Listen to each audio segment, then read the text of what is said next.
Some say mathematics is the language of the universe, an unbreakable code binding reality together.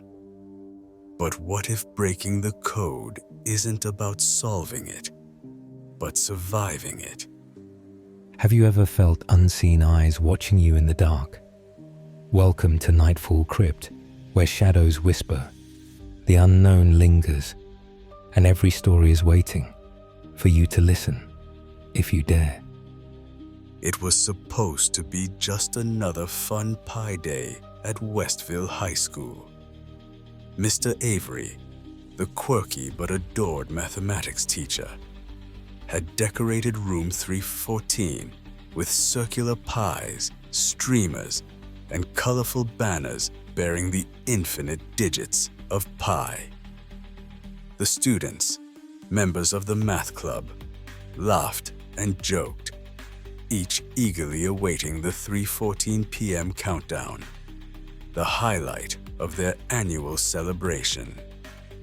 At exactly 3:14, they would recite pi's digits, a tradition they'd embraced for years.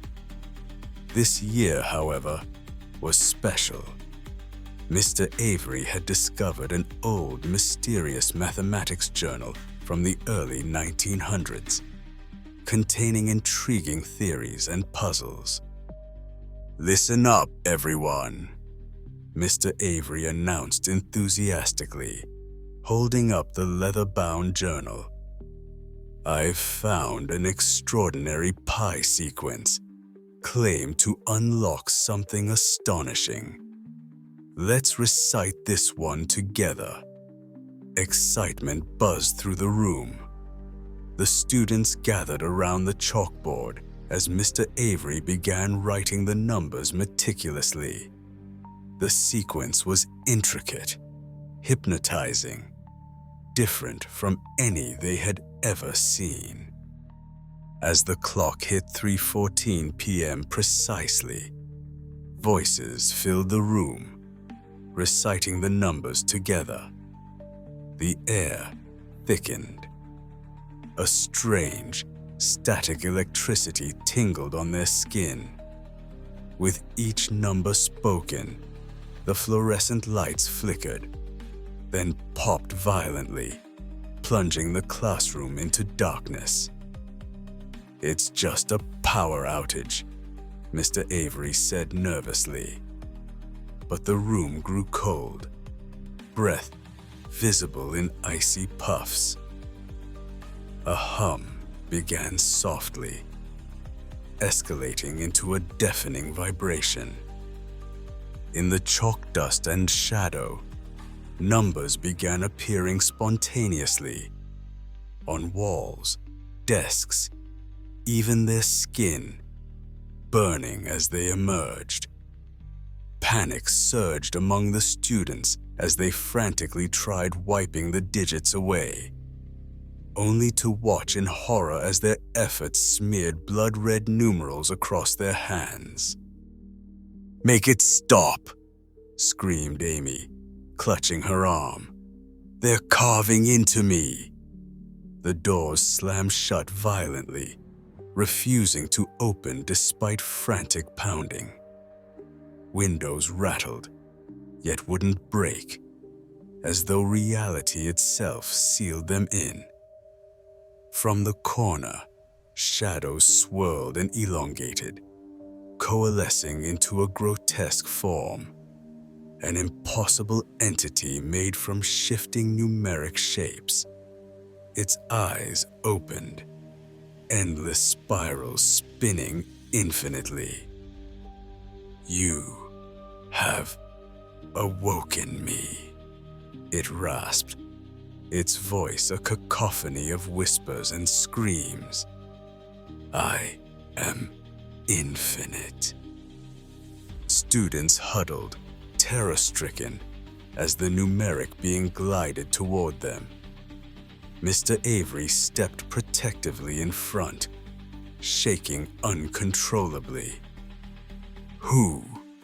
What are you?" "I am pi," boundless, eternal, irrational. And now, you will know eternity. It reached forward, digits extending like tentacles. Fear became chaos. Students tried to escape, but numbers coiled around them, pulling them into the shadows, erasing their screams. Mr. Avery, desperate, flipped through the ancient journal, eyes scanning frantically for an answer. "There must be a way to reverse it," he shouted, reading aloud another passage, hoping to counteract the summoning. The numeric entity screeched, writhing painfully, numbers dropping like molten metal to the floor, sizzling away. Mr. Avery recited faster, louder, voice trembling. As the last digit left his lips, a blinding flash of white engulfed the room. When sight returned, the classroom was empty, untouched, daylight streaming innocently through clear windows. No trace of horror remained. The students, disoriented but unharmed, stumbled around, questioning what they'd seen, feeling residual echoes of pain. "Was it real?" Amy whispered, shaking. Mr. Avery held the journal cautiously, eyes haunted.